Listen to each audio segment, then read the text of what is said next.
Salam dəyərli dostlar, hər vaxtınız xeyirli olsun. Bu dəfəki videoda 13-cü sınağın izahını sizlərlə bölüşəcəm. Qeyd edək ki, bu ümumi sınaqdır və Dövlət İmtahan Mərkəzinin ikinci qrupa hazırlaşan abituriyentlər üçün paylaşdığı modul tipli, daha doğrusu imtahan modelinə uyğun suallardır.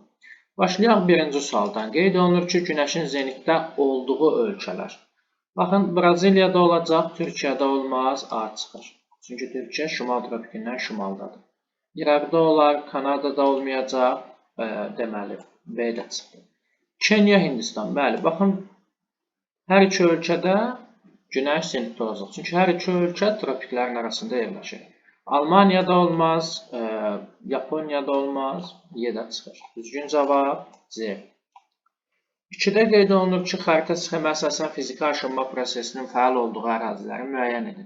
Biz bilirik ki, fiziki aşınma əsasən yarım-səhra, səhra ərazilərində daha çox olur. Burada sutqaq temperatur amplitudu yüksək olduğu üçün süxurlar aşınmaya məruz qalır. Baxın, biz bunun üçün Azərbaycan ərazisində olan isti və quraq əraziləri götürməliyik. Baxın, məsəl üçün, 1 buna uyğun gələcək, Qobustan alçaq dağlığı, 2 Ceyrançol uyğun gələcək, baxın, 3 qanı xəritçay uyğun gəlməz, 4 Böyük Qafqaz uyğun gəlməz, Qusar Mali düzənliyinə düşür təxminən. 6 uyğun gəlməz, Murovdağın ətəkləri. Baxın, bir də 5 Naxçıvanda Arazboyu düzənliklər. 1, 2, 5, yəni E. Bu ərazilər fiziki aşınmanın intensiv getdiyi ərazilərdir. Keçək 3-cü suala. Sxemdə təsvir olunmuş çökəkliyin dərinliyini hesablayın. Kəsmə yüksəkliyi 150 metr. Gəlin biz birinci daxili horizontal hündürlüyünü tapaq. Biz bilirdik ki, bu şəkildə olduğu zaman nə edirdik? Deməli, 850-dən, baxın, relyef formamız çökəkli idi. 850-dən daha çox və 150-yə tam bölünəni tapmalıydıq. Bu da edəcək neçə? 900. Çünki çökəkli idi bu. Düzdürmü? Daxili horizontal 900. Bu horizontal olacaq 150-ni gələrik üzərinə 1050 və xarici horizontalın hündürlüyü isə olacaq 1200 metr. Və bizdən soruşur ki, çökəkliyin dərinliyi nə qədərdir? 1200-ü götürə bilərik? Xeyr, təbii ki. Biz burada 1200-dən də 850-ni çıxmalıyıq ki, çökəkliyin dərinliyini tapaq. 1200-dən də 850-ni çıxanda bu da edəcək 350 metr. Düzgün cavab C. Keçək 4-cü suala. Aid olduğu materiklərin ucqar şimal nöqtəsinin yerləşdiyi ölkələri müvafiq olaraq müəyyən edin. Kanada, Şimali Amerikada Merkson uyğun gələcək. Tunis, Afrikada şimal nöqtə, Bensekka, Ələviyyat uyğun gələr. Rusiya, Asiyanın ucqarı, Çelyuskin, Rusiyadadır. Bəli, Taymur yarımadasında uyğun gələr. Kolumbiyada Cənubi Amerikanın, bəli, baxın elə A. Qalinas Kolumbiyadadır. Cənubi Amerikanın ucqar şimal nöqtəsi. Deməli, A variantı oldu, materiklərin ucqar şimal nöqtələrinin yerləşdiyi ölkələr. 5-də qeyd olunur ki, Respublikamızda hava limanlarının fəaliyyət göstərdiyi şəhərlər Balakəndə olmaz, Qəbələ, Lənkəran, Füzuli bunların hər üçündə olacaq. Naftalanda da olmaz, Qaxda da olmaz, Qazaxda da olmaz. Düzgün cavab olacaq B. 6-da qeyd olunur ki, Hind-Çin yarımadası üçün səciyyəvi olan xüsusiyyətlər müəyyən edin. Cənub-Şərqi Asiyaya düşür. Şərq sahilləri Hind okeanının suları ilə yuyulmaz, Sakit okeanın suları ilə yuyular, Qərb sahilləri Hind okeanının suları ilə yuyular, bir yanlış. Ərazisində qalay volfram qurşağı var, bəli var. Yağıntılı mövsümünün soyuq dövründə, xeyr, isti dövründə, 3 yanlış. Savanna və seyrək meşələr təbii zonası, bəli, bu ərazi subekvatoriala düşür, uyğun gələcək. Mekong düzənliyində çəltik əkini sahələri üstünlüyü təşkil edir. Bəli, tamamilə düzgündür. Burada yerləşən bütün ölkələrin iqtisadi inkişaf səviyyəsi yüksəkdir. Deyə bilmərik. Məsəl üçün, baxın, Malaziyanı deyə bilərik, Taylandı deyə bilərik, amma Laosu deyə bilmərik, məsəl üçün, Kambocanı deyə bilmərik ki, bunların iqtisadi inkişaf səviyyəsi yüksəkdir. Onun üçün 6-da yanlışdır. Düzgün cavablar 2, 4 və 5. E.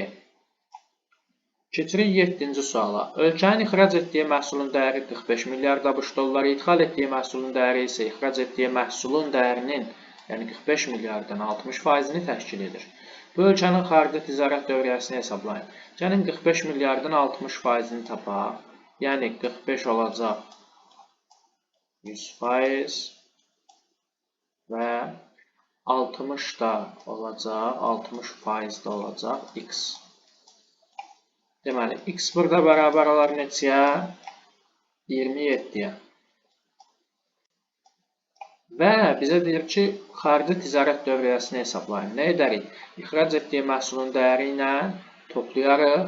İdxal etdiyi məhsulun dəyərini, yəni 27 üzərinə gələrik 45. Bu da edəcək neçə? 72. Deməli, bu ölkənin xarici ticarət dövriyyəsi olacaq 72 milyard ABŞ dolları. 8-də qeyd olunur ki, K ölkəsində əhalinin sayı 35 milyon nəfər, illik təbii artımı isə 140 min nəfər təşkil edir. Bu ölkədə 1000 nəfərə düşən təbii artımı hesablayın və onunla eyni təbii artım tipinə malik olan ölkələri xəritə sxemə əsasən müəyyən edin. Baxın, 35 milyon nəfərə təbii artım olacaq 140 min nəfər. Qeyd edirik. 35 milyona 140 min. Və 1000 nəfərə düşən təbii artımı bizdən soruşur. 1000 nəfərə də olacaq x. Tənasübü həll edirik. X bərabərdir. 1000 vurulsun 140 min bölünsün 35 milyon. Bu da edəcək 4. Deməli, təbii artım hər 1000 nəfərə 4 nəfərdir. Və bizə deyir ki, xəritə sxemə əsasən bununla eyni, bu təbii artımla eyni tipə malik olan ölkələr, yəni əhalinin təbii artımı aşağı olan ölkələri seçin. Baxın, 4 nəfər C-də və Y-də var. 1-5-dir birində Çin və Pakistan, birində isə 2-4 ABŞ və İspaniya. Deməli, təbii ki, bu olacaq 2 və 4. Yəni, ABŞ və İspaniya bu ərazilərdə. Çünki təbii artım əsasən aşağı olacaq. 8-də düzgün cavab E. 9-da isə qeyd olunur Gəncəqazaq düzünü Qarabağ düzündən fərqləndirən xüsusiyyət. Kür çökəkliyi tektonik zonası daxilində yerləşir. Bu, hər ikisinə aiddir. Xarici ölkə ilə sərhəd mövqeyinə malikdir. Gəncəqazaq 2 xarici ölkəyə çıxır, Qarabağ isə xarici ölkə ilə sərhəd deyil. Deməli, 9-da olacaq B. C-də deyir, ərazisindən axan çaylar gətirmə konuslarına malikdir. Hər ikisində D-də deyir, 4-cü dövrün çökmə çuxurları yayılmışdır. Hər ikisində Y-də deyir, suvarma əkinçiliyi inkişaf etmişdir. Hər iki fiziki ərazidə bu müşahidə edilir. Deməli, düzgün cavab olacaq 9-da B. 10-da isə qeyd olunur, Qırğızistan Respublikasına aid olan xüsusiyyətləri müəyyən edin. Pambıqçılıq təsərrüfatının aparıcı sahəsi olmaz. Bu, əsasən Özbəkistan deyildi, Türk dövlətlərində. Əhalisi əsasən Türk dil qrupunun Qıpçaq qoluna mənsubdur. Bəli, Xəzər dənizi sahilində neft və təbii qaz olur. Xəzərə çıxışı yoxdur. Sahəsinə görə ən böyük Türk dövləti ilə, yəni Qazaxıstanla sərhədə malikdir. Bəli, əkin sahələrinin suvarılmasında Qaraqum kanalından istifadə olunmaz. Bu, əsasən Türkmənistan, Özbəkistana aiddir. Ərazisi, bəli, dağlıq relyefə malikdir. 2, 4, 6. Düzgün cavab olacaq 10-cu sualda C. 11-ci sualda qeyd olunur, xəritə sxemdə işarələnmiş ərazilərdə yayılmış iqlim yarım tipi. Baxın, Qanı Xəyri çay, bir də Kiçik Qafqazın şimal, şərq, cənub-şərq hissələri. Biz bilirik ki, bu olacaq qışı qıraq keçən mülayim isti iqlim, yağıntılar yayda düşür. Biz bunu Azərbaycanın iqlim tipləri xəritəsindən də aydın şəkildə seçə bilərik. 11-ci sual düzgün cavabdır. 12-də deyir, Kiçik Qafqaz təbii vilayətində yerləşən su anbarlarını müəyyən edin. Arpaçay Naxçıvanda, Şəmkir Kürçökəyliyində, Ceyranbatan Böyük Qafqazda, Sərsəng və Suqovuşan. Bunlar isə olacaq Kiçik Qafqaz təbii vilayətində. Düzgün cavab 12-də C. 13-də qeyd olunur ki, Respublikamızda yaşayan azsaylı xalqlarına aid olduqları dil ailələrini müvafiq olaraq müəyyən edin. Avarlar aid olacaq Qafqaz dil ailəsinə, Yəhudilər aid olacaq Afro-Asiya dil ailəsinə və Kürdlər də Hind-Avropa dil ailəsinə. 1-5, 2-1 və 3-3. Düzgün cavab 13-də A. Keçək 14-cü suala. Əkinçiliyin daha çox suvarma və dəmiyə şəraitində inkişaf etdiyi ölkələri müəyyən edin. Baxın, isti ölkələrdə olacaq əsasən suvarma. Yəni, baxın, Misirdir, İtaliyada, Avstraliya. Əsasən soyuq və yaxud ekvatorial və yaxud mülayimin dəniz tipində olan ölkələrdə isə dəmiyə olacaq. Baxın, Kanada, Rusiya və Böyük Britaniya. Deməli, suvarma olacaq 3-5-6, dəmiyə olacaq 1-2-4. Düzgün cavab 14-də E. 15-də qeyd olunur ki, doğru olmayan ifadələri müəyyən edin. Torpaq tipləri azonal amillərin təsiri ilə ekvatordan qütblərə doğru dəyişir. Bəli, torpaq tipləri ekvatordan qütblərə doğru dəyişir. Lakin azonal yox, zonal amillərin təsiri ilə. Deməli, bir yanlış olduğu üçün götürərik. Çünki bizdən doğru olmayan ifadələri istəyir. Xəzər, Aral, Eğir, Çad gölləri dünyanın daxili axarlı, yəni axarsız hövzələridir. Bəli, bu düzdür, götürməliyik. Pampa təbii zonası platformanın əyilmə zonasına deməli, uyğun gəlir. Bu da düzgündür, bunu da götürməliyik. Torpaq və bitki örtüyü zonal təbii komponentlərdir. Bəli, Talış dağlarında dağ tundra iqlim tipinə rast gəlinir. Xeyr, yoxdur. Dekan yaylasında rütubətli ekvatorial meşələr zonası yayılmayıb, əsasən savannalar yayılır. 1, 5, 6. Düzgün cavab 15-də D.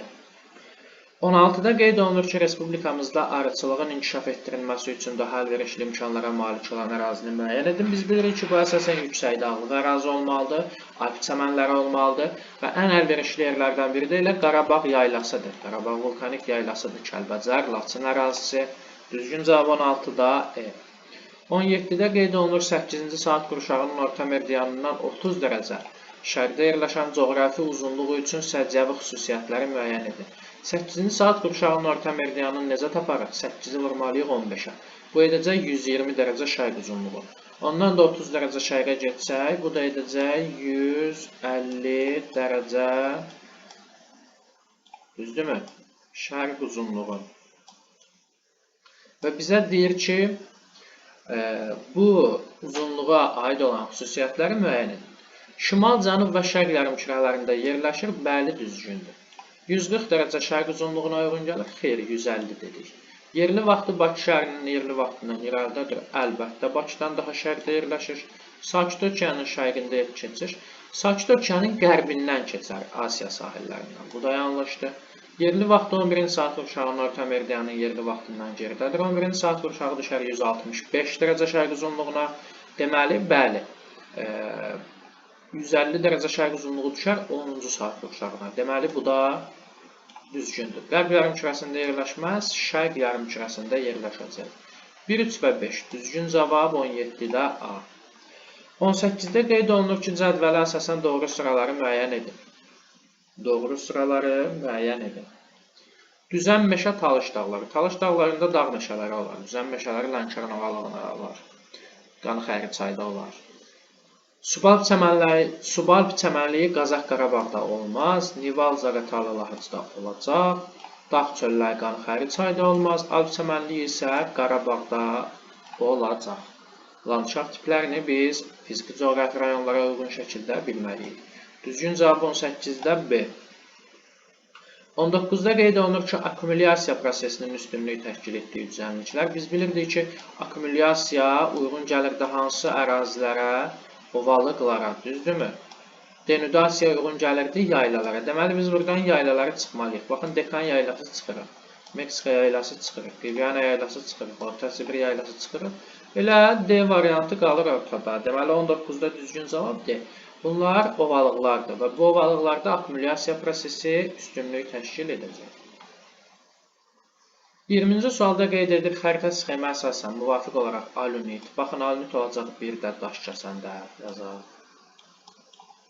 Neft. Neft olacaq 5-də, İmişlidə, Kür sahilində. Və xromit. Xromit də Göydərə, baxın, Kəlbəcərdə. 1, 5, 3. Bu faydalı qazıntıların ardıcıllığı bu şəkildə olacaq. Düzgün cavab C. Keçək 21-ci suala. Qeyd olunub ki, B nöqtəsində havanın temperaturu -2 dərəcədir. Kəsmə yüksəkliyi 1000 metr olarsa, A nöqtəsinin havanın temperaturunu hesablayın. Baxın, kəsmə 1000 metrdirsə, A ilə B-nin arasında 1, 2, 3 horizontal var. Kəsmə 1000-dirsə, deməli 1000-i vurmalıyıq 3-ə, bu da edəcək 3000 metr. Deməli, A və B nöqtələri arasında 3000 metr fərq var. A nöqtəsində, daha doğrusu B nöqtəsində temperatur -2 dərəcədir və A nöqtəsində temperaturun nə qədər olduğunu gəlin hesablayaq. 3000-i ilk öncə biz çevirməliyik temperatura. 1000 metrə 6 dərəcə olarsa, 3000 metrə nə qədər olacaq? 18 dərəcə. Deməli, biz mənfi 2 dərəcədən A-ya gəlirik, 18 dərəcə fərq var. Bundan da 18-dən də mənfi 2-ni çıxarıq, bu da qalar 16 dərəcə. Deməli, A nöqtəsində temperatur olacaq 16 dərəcə. 21-ci düzgün cavabı B.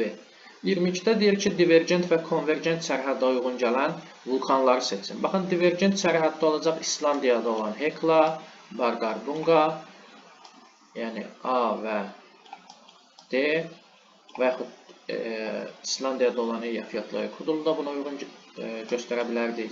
Konvergentdə, toqquşmada isə olacaq, baxın, Filippində Pinatubo, Vezuvi, Apenində, Reynir, Şimali Amerikada Kordilyer dağlarında B, Y və C. 1AD, 2B, C və Y. Düzgün cavab 22-də A variantı. 23-də isə qeyd olunur, exolotdan göndərilən səs siqnalı 9 saniyə sonra qəbul edilmişdir.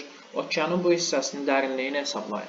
Biz bilirik ki, exolotdan göndərilən səs siqnalı 1 saniyəyə nə qədər yol gedir? 1500 metr. Deməli, 9 saniyəyə nə qədər yol gedər? Bunu hesablamaq üçün nə edərik? 9-u vurmalıyıq 1500-ə və bölməliyik 2-yə. Niyə 2-yə bölməliyik? Çünki bu həm getdiyi məsafəni, həm gəldiyi məsafədə olan saniyəni bizə göstərir. Yəni, bu 9 saniyənin 4,5 saniyəsinə gedir, 4,5 saniyəsinə gəlir. Biz həm 4,5-i 9-u da 2 yerə bölüb 1500-ə vura bilərik, 1500-ü də 9-a vurub 2-yə bölə bilərik, eyni qaydadır. Amma əsas odur ki, bu qaydanı bilək ki, biz əgər exolotdan göndərilən səs siqnalı 9 saniyə sonra qəbul edilmişdir yazılırsa, deməli, bu okeanın suyun səthindən göndərilir. Və gedib gəldiyi zaman ərzində qeydə alınan saniyəni bizə göstərir. Bunun üçün də biz 9 saniyəni və yaxud istənilən saniyə bizə verilsə, bunun yarısını vurmalıyıq 1500-ə. Burada da düzgün cavab olacaq 6750 metr. 24-də qeyd olunur ki, doğru ifadələri müəyyən edin. Ant dağlarında dünyanın mis qurşağı yerləşir. Bəli, biz deyirdik, Ant dağlarında və Mərkəzi Afrikada dünyanın mis qurşaqları var. Yapon arxipelağı il boyu bol yağıntı alır. Xeyr, bu ərazilər musson ərazilərdə əsasən yay aylarında, isti fəsillərdə bol yağıntı alacaq. Qərbi Sibir ovalığı neft və təbii qaz ehtiyatları ilə zəngindir. Bəli, Qərbi Sibir neft və təbii qazdan zəngindir. Şimali Avropada yenə ərpaqlı meşələr geniş yayılmışdır. Bəli, Şimali Avropada tayqa meşələri geniş yayılmışdır. Apalas daş kömür hövzəsi Şimali Amerikada yerləşir. Bəli. Şimali Afrika zəngin almaz ehtiyatlarına malikdir. Xeyr, Cənubi Afrika zəngin almaz ehtiyatlarına görə fərqlənir. Şimali Afrikada fosforit ehtiyatları daha çoxdur. Deməli olacaq 1, 3 və 4, 5. 1, 3, 4, 5 24-cü sualın düzgün cavabı. 25-də isə qeyd olunur, xəritə sxemə əsasən 2 və daha çox daxili dənizdə birbaşa çıxışı olan ölkələri müəyyən edin. 1 Böyük Britaniya olmaz. 2 İtaliya olacaq. Bunun sahilində Aralıq, Adriatik, İoni dənizləri yerləşir. 2-ni götürə bilərik. 3 Norveç, bu da olmaz. 4 Almaniya, bu da olmaz. Baltik dənizi təkcə daxili. Baxın, 5 Rusiya, Baltik dənizi, Ağdəniz. 6 Türkiyə, deməli, Qara dəniz, Mərmərə dənizi. Bu ölkələr 2 və daha çox daxili dənizə birbaşa çıxışı olan ölkələrdir. Düzgün cavab 25-ci sualda 2, 5 və 6. 26-da isə qeyd olunur, İllisu, Qaragöl və Şirvan dövlət qoruqlarının yerləşdiyi inzibati rayonları müvafiq ardıcıllıqla müəyyən edin. İllisu olacaq Qaxda 3, Qaragöl olacaq Laçında, vulkanik yaylada 6, Şirvanda olacaq Salyanda 2. 3, 6, 2. Keçək 27-ci suala. Qeyd olunur ki, Gəncə, Daşkəsən, Qarabağ, Quba, Xaçmaz iqtisadi rayonları bizə verib və bunlara aid olan xüsusiyyətləri, uyğunluğu müəyyən edin. Neft və təbii qaz hasilatı həyata keçirilir. Bu olacaq Quba, Xaçmazda təbii ki. Sahəsinə görə ən böyük iqtisadi rayon olacaq Qarabağ. 2 xarici ölkə ilə həmzərəhəd olacaq Gəncə, Daşkəsən, Ermənistan və Gürcüstanla. Zəfər yolu olacaq Qarabağda. Tərəvəzçilik və tumlu meyvəçilik üzrə ixtisaslaşmış iqtisad rayonu isə olacaq Quba Xaçmaz. 1C, 2B, D və 3A, 27-ci sualın düzgün cavabı. İndi isə keçirik situasiya tipli tapşırıqların izahına. Qeyd olunub ki, fərqli mövsümlərdə təsvir edilmiş təbii zona bir çox otlayan və yırtıcı heyvanların məskənidir. Bununla yanaşı bu təbii zona insanlar tərəfindən ən çox mənimsənilmiş ərazilərdən biridir. Deməli, rütubətli mövsüm və quraq mövsüm. Biz buna baxdığımız zaman görə bilərik ki, bu uyğun gələcək subtropik, daha doğrusu subekvatorial, tropik və deməli, subtropik ərazilərdə olan savanna və seyrək meşələr zonasına. Savanna və seyrək meşələrdir, bəli. İndi baxaq bizdən hansı tapşırıqların həll etməyimizi istəyir. 28. Verilənlərə əsasən təbii zonanı. Təbii zona dediyi hansı olacaq? Savanna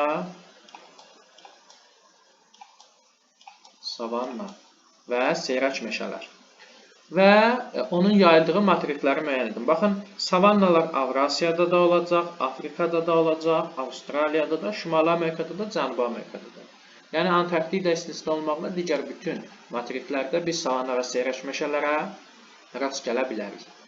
29-da qeyd olunur verilənlərə əsasən cədvəli tamamlayın. Təbii zonanın yerləşdiyi iqlim qurşaqları. Bunu bayaq qeyd etdim zaten. Deməli, bu olacaq subekvatorialda, tropikdə və subtropikdə. Əraziyə daxil olan hava kütlələri. Subekvatoriala yayda daxil olacaq ekvatorial, qışda daxil olacaq tropik hava kütlələri. Yəni, savanna və seyrək meşələrə. Rütubətli və deməli, quraq mövsüm. Rütubətli mövsüm olacaq hansı fəsildə? Yayda. Quraq mövsümü isə olacaq nə vaxt? Qışda. Aydındırmı? 30-cu sualda qeyd olunur ki, təbii və antropogen amillər nəticəsində təbii zonada hansı qlobal problemlər yaranır, yəni savanna və seyrək meşələrdə. Baxın, dəyərli dostlar, bu ərazilərdə əsasən biz qeyd edə bilərik quraqlıqları. Çünki yağıntılar, deməli, əsasən yay aylarında düşür. Həmçinin səhralaşmanı misal çəkə bilərik. Biomüxtəlifliyin azalmasını, torpaqların eroziyasını, sıradan çıxmasını.